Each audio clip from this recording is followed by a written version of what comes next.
இந்த மாபெரும் பொதுக்கூட்டத்திற்கு தலைமையேற்று தொடக்கத்தில் அனைவரையும் வரவேற்று மகிழ்ந்திருக்கக்கூடிய விருதுநகர் தெற்கு மாவட்ட கழகத்துடைய செயலாளர் மாண்புமிகு அமைச்சர் KKSSR ராமச்சந்திரன் அவர்களே,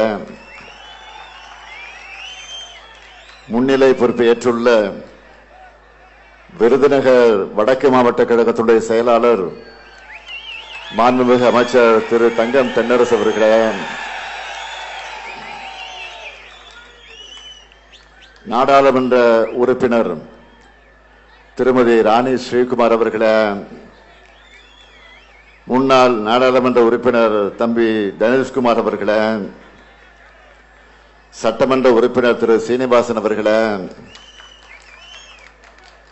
தோழமை கட்சிகளை சார்ந்திருக்கக்கூடிய மாவட்ட கழகத்துடைய செயலாளர்களே, மாவட்ட பொறுப்பாளர்களே, தலைமை கழகத்தினுடைய நிர்வாகிகளே, விருதுநகர் மாவட்ட கழக நிர்வாகிகளே, மதச்சார்பற்ற முற்போக்கு கூட்டணியில் அங்கமேற்றிருக்கக்கூடிய பெரியோர்களே, முன்னோடிகளே, செயல் வீரர்களே, பத்திரிகை மற்றும் ஊடகத்துறை சார்ந்த நண்பர்களே, வணக்கத்திற்குரிய வாக்காளர் பெருமக்களே, என் உயிரோடு கலந்திருக்கக்கூடிய தலைவர் கலைஞர் அவர்களின் உயிரினும் உயிரான அன்பு உடன்பிறப்புகளே, உங்கள் அனைவருக்கும் என்னுடைய அன்பான வணக்கம். சிவகாசி பட்டாசானாலும் விருதுநகர் தான், சாத்தூர் பலகாரமாக இருந்தாலும் விருதுநகர் தான், திருவல்லிபுத்தூர் பால்கோவாக இருந்தாலும் விருதுநகர் தான், பரோட்டாவாக இருந்தாலும் விருதுநகர் தான், தீப்பெட்டி ஆனாலும் விருதுநகர் தான், கேலண்டர் ஆனாலும் விருதுநகர் தான். உங்களை குட்டி ஜப்பான்னு சும்மாவா சொன்னாங்க? மொத்தத்தில் சுறுசுறுப்புக்கு பெயர் பெற்ற மக்கள் வாழுகிற மாவட்டம் தான் இந்த விருதுநகர். அப்படிப்பட்ட விருதுநகர் மாவட்டத்திற்கு தான் உங்களை நாடி வந்திருக்கிறேன். இப்படி ஓயாம உழைக்கிற உங்களை பார்த்து நானும் கொஞ்சம் எனர்ஜியை பூஸ்ட் பண்ணிக்கலாம், ஏத்திக்கலாம் அப்படின்னு விருதுநகருக்கு வந்திருக்கிறேன். விருதுநகர்னு சொன்னால வீர தியாகி சங்கர்லிங்கம் மறக்க முடியுமா? நமது தாய் நிலத்தை தமிழ்நாடுன்னு வாய் நிறைய நெஞ்சம் நிறைய பெருமை பொங்க அழைக்கணும்னு போராடி அதுக்காக உயிரை தந்தவர் சங்கர்லிங்கனார் அவர்கள். அவர் மட்டுமா? ஈரோடு என்றால் தந்தை பெரியார், காஞ்சி என்றால் பேரறிஞர் அண்ணா, திருவாரூர் என்றால் தலைவர் கலைஞர் என்பதை போல விருதுநகர் என்றால் பெருந்தலைவர் காமராசர். அவருடைய மண் இது. அரசியல் கடந்த தனிப்பட்ட முறையிலேயும் எனக்கு அவர் மேல மிகுந்த மரியாதை உண்டு. உடல்நலம் பாதிக்கப்பட்டிருந்த நிலையில என்னுடைய திருமணத்திற்கு நேரில் வந்து வாழ்த்தினவர் ஐயா காமராஜர் அவர்கள். அதை என்னால எப்பவும் மறக்க முடியாது. பெருந்தலைவர் காமராஜருடைய பிறந்த நாள ஜூலை 15 கல்வி வளர்ச்சி நாளா கொண்டாடப்பட வேண்டும் என்று தலைவர் கலைஞர் அவர்கள் ஆணையிட்டு இப்ப வர அதை கடைபிடிக்கப்பட்டுக் கொண்டிருக்கிறது என்பது உங்களுக்கு எல்லாம் தெரியும். அப்படிப்பட்ட தமிழ்நாட்டு மாணவர்களுடைய கல்வி கண்ணை திறந்த பச்சை தமிழர் காமராஜர் அவருடைய விருதுநகருக்கு நான் வந்திருக்கிறேன். தமிழ்நாட்டினுடைய பல பகுதிகளுக்கும் பிரச்சாரத்திற்காக நான் போயிட்டு வந்திருக்கிறேன். அவங்க எல்லாம் திராவிட மாடல் 2.0க்கு டபுள் ஓகே சொல்லிட்டாங்க. விருதுநகர் மக்களான திராவிட மாடல் ஆட்சி உருவாக வேண்டும் என்று நீங்க சொல்லணும். தயாராகிட்டீங்களா? தயாராகிட்டீங்களா? நீங்களும் ரெடியா? நன்றி. அதுக்கு இங்க நிக்கிற நம்ம மதச்சார்பற்ற முற்போக்கு கூட்டணி வேட்பாளர்களை நீங்க வெற்றி பெற வைக்கணும். முதல்ல அருப்புக்கோட்டை சட்டமன்ற தொகுதி நமது வெல்லும் வேட்பாளர் மாண்புமிகு அமைச்சர் KKSSR ராமச்சந்திரன் அவர்கள். மக்கள் தலைவர் எம்ஜிஆர் அவர்களால அடையாளப்படுத்தப்பட்டவர். அந்த காலம் முதல் இந்த காலம் வரை சுறுசுறுப்பா மக்கள் பணி ஆற்றிக் கொண்டிருக்கக்கூடியவர். தமிழ்நாடு வரலாற்றிலேயே இல்லாத அளவுக்கு நம்முடைய திராவிட மாடல் ஆட்சியில ஏறக்குறை 23 லட்சம் பேருக்கு பட்டா வழங்கி சாதனை படைத்திருக்கிறோம் என்றால் அந்த சாதனைக்கு பொறுப்பேற்று செயல்பட்டவர் தான் இவர். அப்படிப்பட்ட நம்ம அண்ணாச்சி KKSSR ராமச்சந்திரன் அவர்களுக்கு நீங்க எல்லாம் உதயசூரியன் சின்னத்தில் உங்களுடைய ஆதரவை தந்திட வேண்டும். அடுத்து திருச்சுழி சட்டமன்ற தொகுதி நமது வெல்லும் வேட்பாளர் மாண்புமிகு அமைச்சர் என்னுடைய இனிய சகோதரர் தங்கம் தென்னரசு அவர்கள். தலைவர் கலைஞருடைய அன்பு தூண், அது மட்டுமல்ல என்னுடைய வளர்ச்சிக்கு அடித்தளமிட்ட அண்ணன் தங்கபாண்டியனுடைய அருமை மகன் நம்முடைய தங்கம் தென்னரசு அவர்கள்.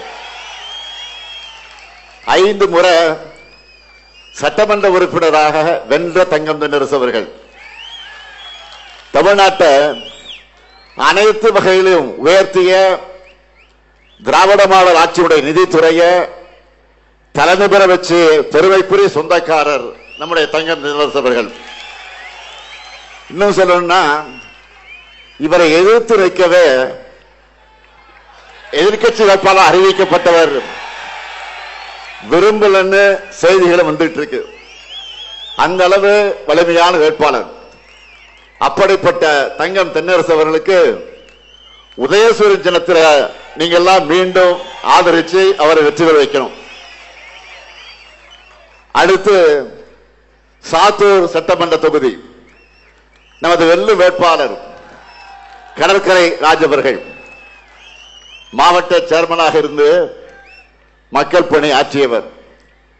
கழகத்தின் மேற்கு ஒன்றிய செயலாளராக தீவிர பணியை செய்து கொண்டிருக்கக்கூடியவர்.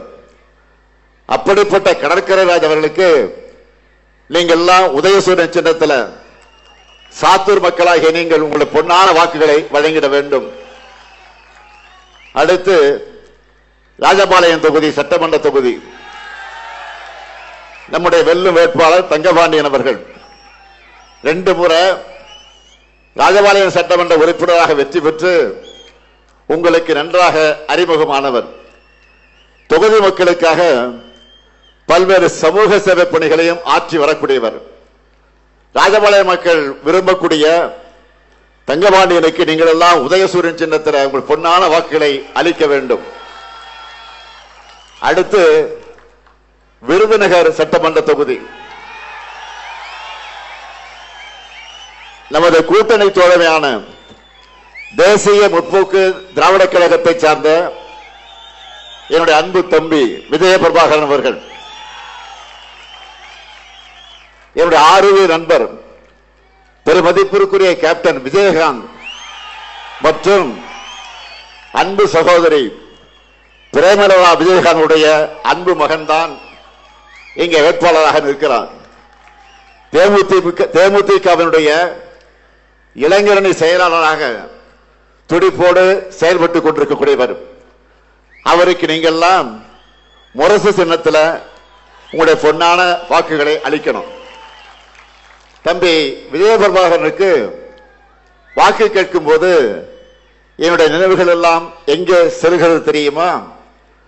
அவருடைய தந்தை என்னுடைய இனிய நண்பர் ஆரோக்கிய நண்பர் கேப்டன் விஜயகாந்த் அவர்கள் மக்கள் ஆணையிட்டால் என்ற ஒரு திரைப்படத்தில் வேட்பாளராக நடித்தார். அதில் நான் கௌரவ வேடமாக ஒரு பாட்டு பாடி அதில் வருவேன். அது எதற்காக என்று சொன்னால் வேட்பாளராக நிற்கக்கூடிய விஜயகாந்தை ஆதரித்து நான் பாடுகிற பாட்டு. அந்த பாட்டு கூட என்னுடைய மனசுல ஆழமா இருக்கு. கலைஞர் எழுதிய பாட்டு தான். ஆற அமர கொஞ்சம் யோசிச்சு பாரு, அடுத்த வரும் தலைமுறைய சிந்திச்சு பாரு, ஏற இறங்க இப்படின்னு பாட்டு வரும்.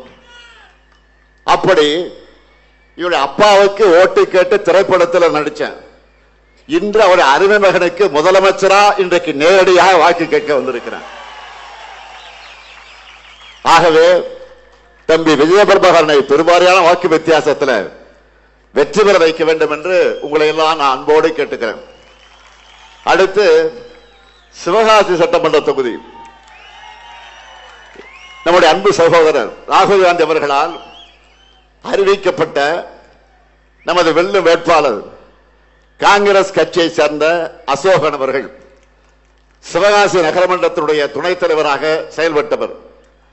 கடந்த முறை அதே தொகுதியிலே உங்களுக்காக பணியாற்றியவர். மீண்டும் அசோகனுக்கு கை சின்னத்தில் நீங்க உங்க பொன்னான வாக்குகளை அளிக்க வேண்டும்.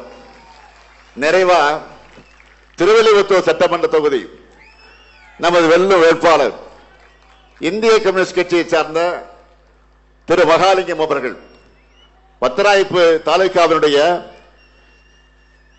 இந்திய கம்யூனிஸ்ட் கட்சியினுடைய செயலாளராக தோழர் மகாலிங்கம் அவர்கள் பணியாற்றிக் கொண்டிருக்கக்கூடியவர்.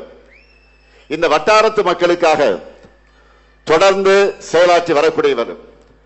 களத்தில் தொடர்ந்து உங்களுக்காக போராடும் அவர் குரல் சட்டமன்றத்தில் ஒலிக்க தோழர் மகாலிங்கம் அவர்களுக்கு நீங்கள் எல்லாம் கதிர் அருவாள் சின்னத்தில் உங்களுடைய பொன்னான வாக்குகளை வழங்கிட வேண்டும். உங்ககிட்ட உரிமையா உங்கள ஒருத்தனா இந்த முத்துவேல் கருணாநிதி ஸ்டாலின் இந்த 7 மதச்சார்பற்ற முற்போக்கு கூட்டணி வேட்பாளருக்கு நான் ஆதரவு கேட்கிறேன். வெற்றி உறுதியா? சத்தமா? இன்னும் சத்தமா? நன்றி. வெற்றி உறுதி ஆயிடுச்சு. எனவே வேட்பாளர்கள்லாம் உட்காரலாம். சீட்டு கொடுத்தாச்சு உங்களுக்கு, உட்காருங்க. அது மட்டும் இல்ல, மருது சகோதரர்கள் மாதிரி 2 வெயிட்டான அமைச்சர்களை உங்க மாவட்டத்துக்கு தந்து வளர்ச்சி பணிகளை இங்கே பல்வேறு காரியங்களை செஞ்சு தந்திருக்கிறோம் என்கிற பெருமித உணர்வோடு உங்க ஆதரவை நான் கேட்க வந்திருக்கிறேன். திராவிட மாடல் ஆட்சியினுடைய கடந்த 5 ஆண்டுகள்ல விருதுநகருக்கு செஞ்சிருக்கக்கூடிய சாதனைகளை சொன்னா நிச்சயமா சொல்ற அது ஒரு நாள் போதாது. அதனால சிலவற்றை மட்டும் நான் சொல்ல விரும்புறேன்.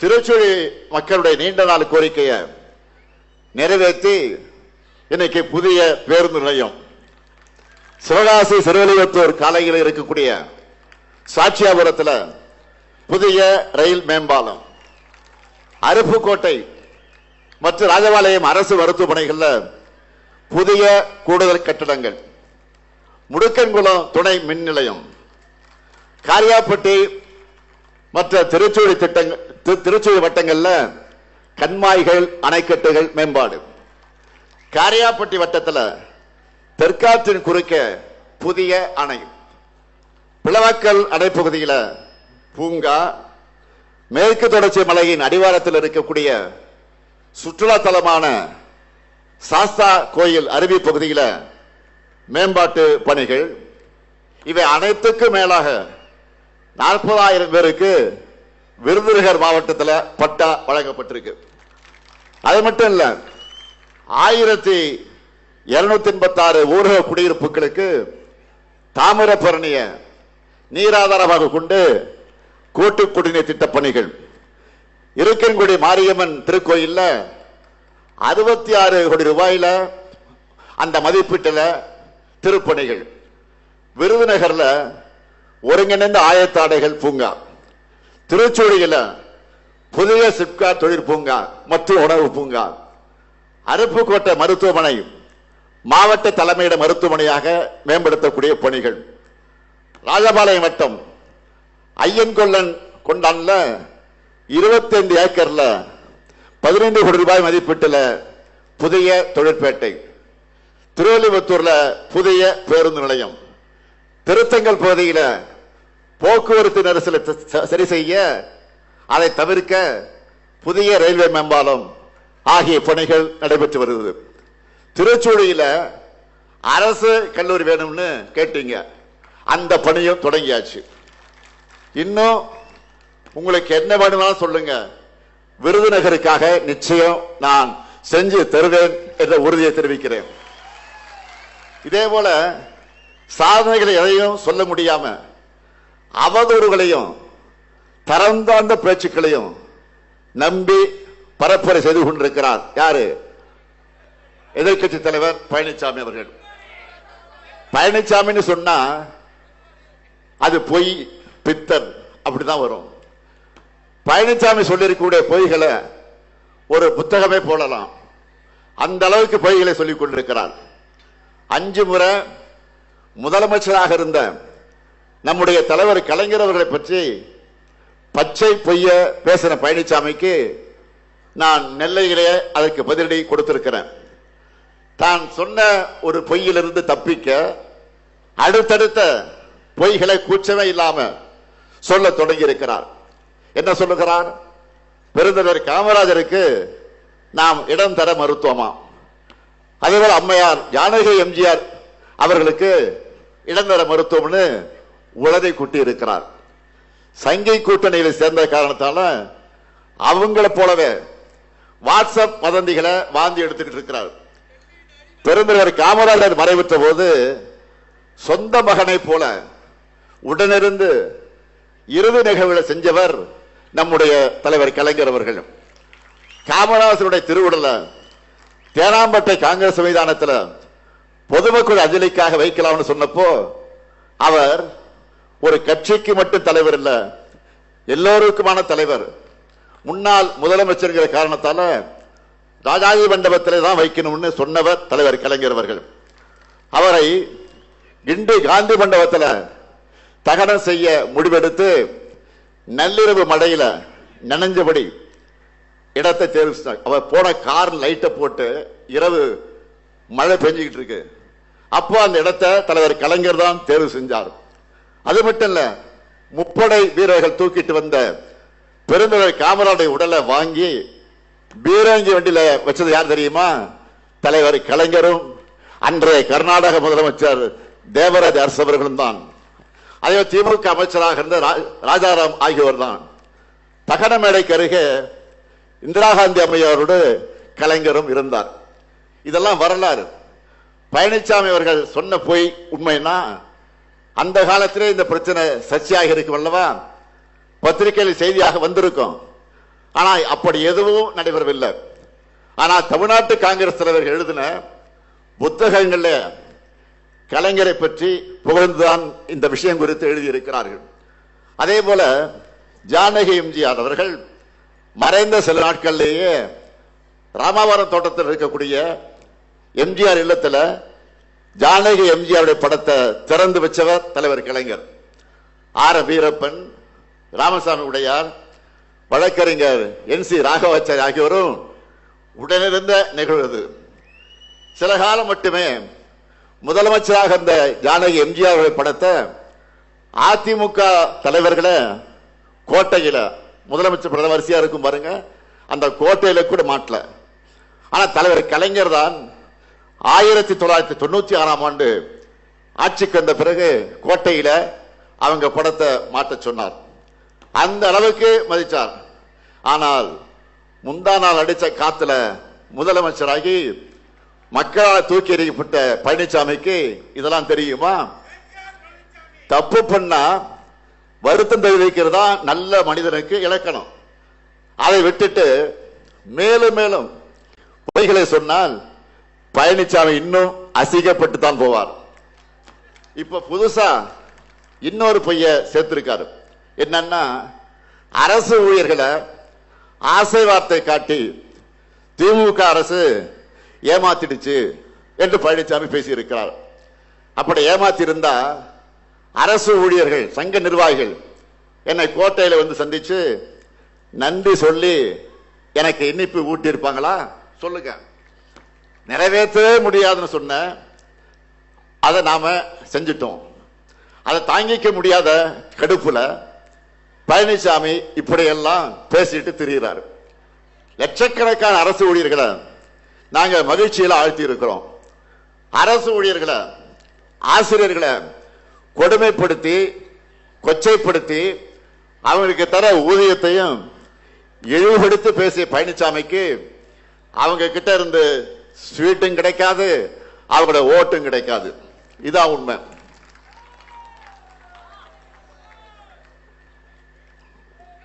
இங்க இருக்கிற நிதியமைச்சர் தங்கம் தென்னரசு உட்கார்ந்து இருக்கிறார்.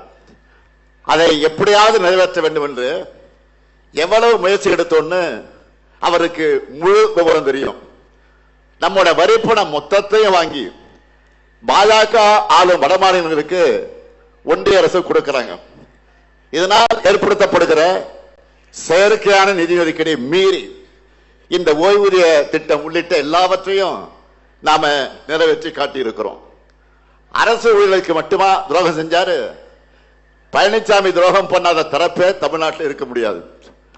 3 வேளாண் சட்டங்கள் ஆதரிச்சு உழவர்களுக்கு துரோகம், பொள்ளாச்சியில பாலியல் குற்றவாளிகளை காப்பாற்ற முயற்சி பண்ணி பெண்களுக்கு துரோகம், குடியுரிமை திருத்த சட்டம், திருத்த சட்டம், பாஜகவோட எல்லா சட்டத்துக்கும் ஆதரவு கொடுத்து சிறுபான்மை சமூகத்துக்கு துரோகம், கட்சியில உங்களை வளர்த்து விட்ட செங்கோட்டையனுக்கு துரோகம், பதவி கொடுத்த அம்மையார் சசிகலாக்கு, தினகரனுக்கு துரோகம், சகோதரர் ஓபிஎஸ் அவர்களுக்கு துரோகம், உங்க ஆட்சியை காப்பாத்தின முன்னாள் சட்டப்பேரவையுடைய தலைவர் தனபால் அவர்களுக்கு சீட்டு கொடுக்காம துரோகம், எல்லாத்துக்கும் மேல மாநில உரிமைகளுக்கு எதிராக செயல்பட்ட பாஜகவை எதிர்த்த அம்மையார் ஜெயலலிதா அவர்களுக்கு அதே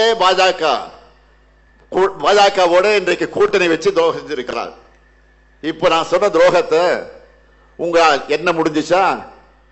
ஆனா பழனிசாமியுடைய தோல்விகளை நீங்க எண்ணிடலாம். ஏற்கனவே 10, அடுத்த 11 இல்லையா? பாகுபலி படத்துல சத்யராஜை பார்த்து சொல்ற மாதிரி ஒரு டைலாக் வரும், விசுவாசத்துக்கு ஒரு உருவம் இருந்தா அது நீதான் கட்டப்பா அப்படின்னு ஒரு வசனம் வரும். அதுபோல துரோகத்துக்கு உருவம் கொடுத்தா அது பழனிசாமி தான். இப்படி தன்னையே நம்பிய அத்தனை பேருக்கு அல்வா கொடுத்த பழனிசாமி பேசுறத மக்கள் எப்படி நம்புவாங்க? அதுவும் நீங்க ஆட்சி செஞ்ச லட்சணத்தை தான் தமிழ்நாடு 4 வருஷம் பார்த்துச்ச. அதுக்கெல்லாம் முடிவு கட்டி 2021 ஆட்சிக்கு வருவதற்கு முன்பு சொன்ன வாக்குறுதிகள் எல்லாம் படிப்படியா நிறைவேற்றி மக்கள் நம்பிக்கை பெற்ற அரசு நம்முடைய திராவிட மாடல் அரசு. வெற்றி பெற்ற தொகுதி, வெற்றி பெறாத தொகுதி, வெற்றி பெற்ற மாவட்டம், வெற்றி பெறாத மாவட்டம் என்கிற எந்த பாகுபாடும் காட்டாம எல்லா பகுதிகளையும் வளர்த்தெடுத்து இருக்கிறோம். அதனாலதான் நகர்ப்புற உள்ளாட்சி தேர்தல் 2024 நாடாளுமன்ற தேர்தலில் தமிழ்நாடு முழுக்க முழு வெற்றிய மக்கள் நமக்கு கொடுத்தாங்க. இப்போ 2030 ஆண்டுக்குள்ள தமிழ்நாட்டை எப்படியெல்லாம் வளர்க்க போகிறோம், வளர்த்தெடுக்க போகிறோம்னு தொலைநோக்கு கொண்ட செயல் திட்ட அறிக்கையா திமுகவுடைய தேர்தல் அறிக்கையை வெளியிட்டிருக்க, திமுகவுடைய தேர்தல் அறிக்கையை வெளியிட்டிருக்கிறான். அதாவது நம்ம சூப்பர் ஸ்டார களத்தில் இறக்கி நான் பிரச்சாரத்தில் இறங்கி இருக்கிறேன். ஒரு பாட்டு வரும், சூப்பர் ஸ்டார் யாருன்னு கேட்டா சின்ன குழந்தை சொல்லணும் பாட்டு ஞாபகம் இருக்கு அவங்களுக்கு? அந்த மாதிரி இது சூப்பர் ஸ்டார். இப்போ எல்லாரும் இதை தான் பேசுறாங்க. என்ன பேசுறாங்க? மகளிருக்கு மாதம் 1000 ரூபாய் உரிமை தொகைன்னு சொன்னோம். இன்னைக்கு இந்தியாவுக்கு மாடலா நம்ம கலைஞர் மகளிர் உரிமை திட்டம் மாறிடுச்சு. இந்த திட்டத்தால பலருடைய வாழ்க்கையை மாறிடுச்சு. செல்வி என்ற சகோதரி ஒரு பேட்டி கொடுத்திருக்காங்க, நீங்களும் பார்த்திருப்பீங்க, நானும் பார்த்தேன். கணவரை இழந்துட்டாங்க, 2 பெண் பிள்ளைகள், வீட்டு வேலைக்கு போய் குடும்பத்தை காப்பாத்துறாங்க. தினமும் ஒரு வீட்டை சுத்தம் பண்ணி பாத்திரங்கள் எல்லாம் கழுவி வைக்கணும்னா அது குறைஞ்சு 1 மணி நேரம் 2 மணி நேரம் ஆகிடும். இப்படி நிறைய வீடுகளுக்கு போய் வேலை பார்க்கணும். உடம்பெல்லாம் வலிக்கும். ஆனா இப்ப மாசம் 1000 ரூபாய் மகளிர் உரிமை தொகை கிடைக்கிறதுனால ஒரு வீட்டை குறைச்சிட்டேன்னு அவங்க சொல்றாங்க. வெறும் 1000 ரூபாய் இதை வச்சு என்ன பண்ண முடியும்னு கேட்டாங்களா? செல்வி போன்ற சகோதரிகளுக்கு தினமும் 1 மணி நேரம் ஓய்வை இந்த திட்டம் வழங்கி இருக்கு. இனி அந்த மகளிர் உரிமை தொகை மாசம் 1000 இல்ல 2000 ரூபாயாக அதிகப்படுத்தி வழங்கப்படும். தாய்மார்கள்லாம் ஹாப்பியா? தாய்மாரை கை கூட்டி ஹாப்பின்னு சொல்லுங்க. அதுக்கு ட்ரெய்லர் தான் கோடைக்கால சிறப்பு நிதி. அந்த நிதியை சேர்த்து அண்மையிலே கொடுத்த 5000 ரூபாய் வந்துச்சா இல்லையா? அதே போல மதுரையை சார்ந்த அர்ச்சனா என்கிற சகோதரி காலை உணவு திட்டத்தால பயனடைந்து கொண்டிருக்கக்கூடிய கதையை சொன்னாங்க. வசதி இல்லாத காரணத்தால ஒரு நாளைக்கு ஒரு வேளை தான் சமைப்போம், காலையில சமைக்க மாட்டோம். முன்னாடி எல்லாம் சாப்பிடாம பள்ளிக்கூடத்துக்கு போன என் பெண்ணுக்கு இப்போ காலை உணவு திட்டத்தால டைமுக்கு சூடான உணவு கிடைக்குது. அதுவும் சாம்பார்ல போடக்கூடிய காய்கறிக்காகவே விரும்பி சாப்பிட்றான். சிலம்ப போட்டி இருக்கு பாருங்க, அந்த சிலம்பம் போட்டியில கலந்துக்கிட்டு நிறைய பரிசுகள் எல்லாம் வாங்கிட்டு இருக்கிறா. நான் படித்த காலத்தில் இப்படி எல்லாம் ஒரு திட்டம் இருந்திருந்தா நானும் காலேஜுக்கு போய் படிச்சு பெரிய ஆளாகிருப்பேன் என்று நிகழ்ச்சியோடு சொல்றாங்க. அந்த காலை உணவு திட்டத்தையும் அடுத்து அமைய உள்ள நம்முடைய ஆட்சியில இப்போ 5ஆம் வகுப்பு வரை தான் இப்போ. ஆனா நாம மீண்டும் வெற்றி பெற்று ஆட்சிக்கு வர்றப்போ 8ஆம் வகுப்பு வரை அந்த திட்டத்தை விரிவுபடுத்த இருக்கிறோம். இப்படி நம்முடைய ஒவ்வொரு திட்டத்துக்கு பின்னாடியும் ஒரு குடும்பம், ஒரு தலைமுறை, ஒரு ஊரே வளர்ச்சி அடைந்த கதைகள் நிறையவே இருக்கு. இளைஞர்களுக்கெல்லாம் கட்டணம் இல்லாமல் வேலைவாய்ப்புக்கான திறன் பயிற்சிக்கு வழங்க நான் முதல்வன் திட்டத்தை அடுத்த கட்டமா நான் முதல்வன் 2.0 செயல்படுத்த போறோம். அதே போல புதுமை பெண் தமிழ் புது திட்டத்தில் கல்லூரிக்கு போகக்கூடிய மாணவர்களுக்கு இப்ப மாதம் 1000 வழங்கிட்டு இருக்கோம் இல்லையா? இனி அதை 1500 ரூபாய் உயர்த்தி வழங்க போறோம்.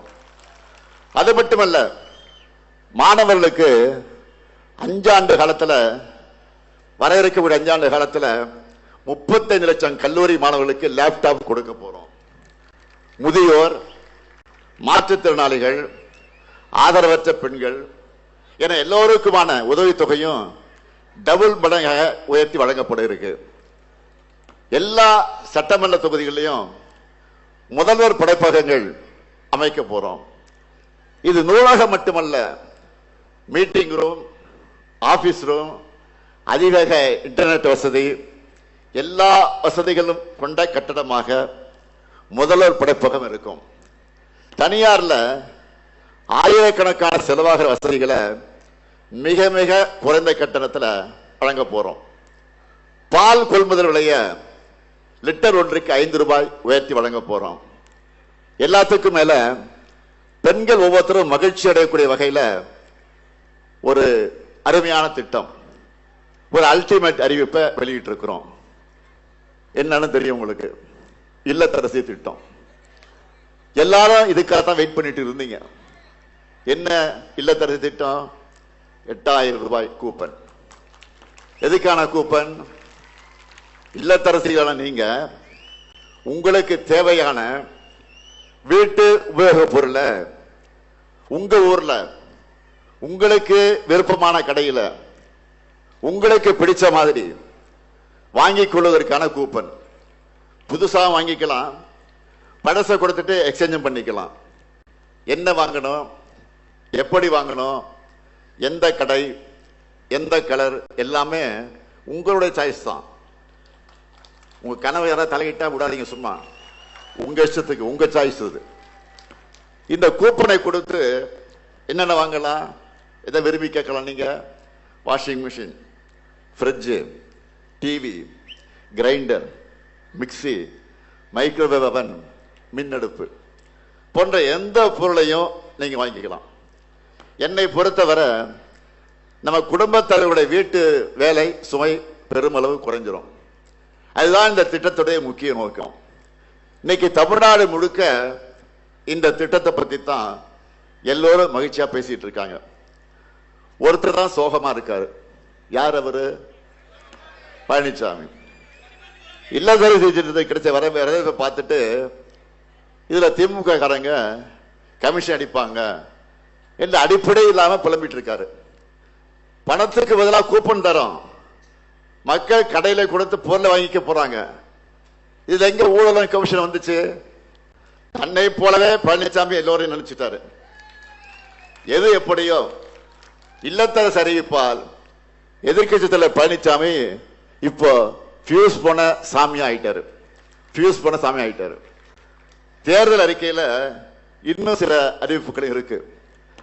தொழிற்சாலைகள் அதிகம் உள்ள நகரங்கள்ல பெண்கள் வேலைக்கு செல்வதை எளிதாக்கும் பொருட்டு 1000 குழந்தைகள் காப்பகங்கள் உருவாக்க போறோம். திராவிட மாடல் 2.0 பிற்படுத்தப்பட்டோர், மிகவும் பிற்படுத்தப்பட்டோர், சீர்மரபினர் ஆகியோர் தொழில் தொடங்குவதற்கு உச்சவரம்பு 30 லட்சம் ரூபாயாக உயர்த்தப்படும். கட்டுமான தொழிலாளர்களுக்காக தமிழ்நாடு முழுக்க 500 உழைப்பாளர்கள் கூடங்கள் அனைத்து வசதிகளோடு அமைக்கப்படும். மகளிர் சுய உதவி குழு பெண்கள் ஷேர் ஆட்டை வாங்க மானியத்தோடு கூடிய வங்கி கடன் பெற்று தரப்படும். நெசவாளர்களின் நலனுக்காக தமிழ்நாட்டில் 10 கைத்தறி பூங்காக்கள் அமைக்கப்படும். 50 கைத்தறி குழுமங்கள் அமைக்கப்படும். 10,000 கைத்தறிகளை 90 விழுக்காடு மானியத்தோடு நவீனப்படுத்துவோம். முதியோர்களுக்கான அன்புச்சோலை இல்லங்கள் எல்லா மாவட்டங்களிலும் அமைக்கப்படும். அனைத்து தரப்பு அரசு பள்ளிகளிலும் 100 விழுக்காடு ஸ்மார்ட் வகுப்பறைகள் அமைக்கப்படும். கலைஞர் கனவு இல்லம் உள்ளிட்ட திட்டங்கள் மூலமா வீடற்ற ஏழைகளுக்கு அடுத்த 5 வருஷத்துல 10 லட்சம் வீடுகள் கட்டித்தரப்படும். இங்க இருக்கக்கூடிய விருதுநகர் சுற்று வட்டார மக்களை மகிழ்விக்க ஸ்பெஷல் வாக்குறுதிகளும் இருக்கு. என்னன்னா, விருதுநகர் தூத்துக்குடியில பசுமை பட்டாசு உற்பத்தி ஊக்குவிக்கப்படும். தமிழ்நாடு பனைமர தொழிலாளர்கள் நல வாரியத்தில் பதிவு செய்திருக்கக்கூடிய பனை தொழிலாளர்களுக்கு தேவையான பனைமரம் ஏறக்கூடிய கருவிகள் உட்பட இதர கருவிகள் 100 விழுக்காடு மானியத்தோடு வழங்கப்படும். தமிழ்நாடு பனைமர தொழிலாளர்கள் நல வாரியத்தில் பதிவு செய்திருக்கக்கூடிய பனை தொழிலாளர்களுக்கு காப்பீடு வசதி ஏற்படுத்தப்படும். அவங்க குடும்பத்திற்கு கல்வி, மருத்துவம் ஆகியவற்றுக்கு கூடுதல் உதவிகள் வழங்கப்படும். இப்படி தமிழ்நாட்டின் ஒவ்வொரு துறையும் ஒவ்வொரு தரப்பினரையும் மனசுல வச்சு தேர்தல் அறிக்கையை ரெடி பண்ணி இருக்கோம். எப்படிப்பட்ட அறிக்கை இது? 6லிருந்து 60 வரை, பெண்கள் முதல் ஆண்கள் வரை, இளைஞர்கள் முதல் முதியோர் வரை. திமுக தேர்தல் அறிக்கை எல்லாருக்கும் பிடிக்கும், பிடிக்காதவங்களே இருக்க முடியாது. அதனால்தான் இதை 2026 தேர்தல் களத்தினுடைய சூப்பர் ஸ்டார் சொல்லி நான் அறிமுகப்படுத்தினேன். வாக்குறுதியை யார் வேண்டுமானாலும் கொடுக்கலாம், ஆனா திமுக கொடுக்கிற வாக்குறுதியை தான் மக்கள் நம்புகிறார்கள். மற்றவங்க என்ன சொன்னாலும் அதுக்கு எந்த மதிப்பும் கிடையாது. யார் சொல்றாங்க என்பதை பொறுத்துத்தான் அதுக்கான மதிப்பு. என்டிஏவை பொறுத்த வரைக்கும் தமிழ்நாட்டுக்கு எதிராக எல்லா வேலையும் பார்த்துட்டு தேர்தல் வந்தா மட்டும் தமிழ் மேல பாசம் இருக்கிற மாதிரி காமராஜர், எம்ஜிஆர் மாதிரி தலைவர்களை சொந்தம் கொண்டாடவும் கிளம்பிடுறாங்க. இவங்களோட சங்கி கூட்டம் தான் 1966ஆம் ஆண்டு காமராசரை டெல்லியில வீட்டோட வச்சு கொளுத்த பார்த்தாங்க.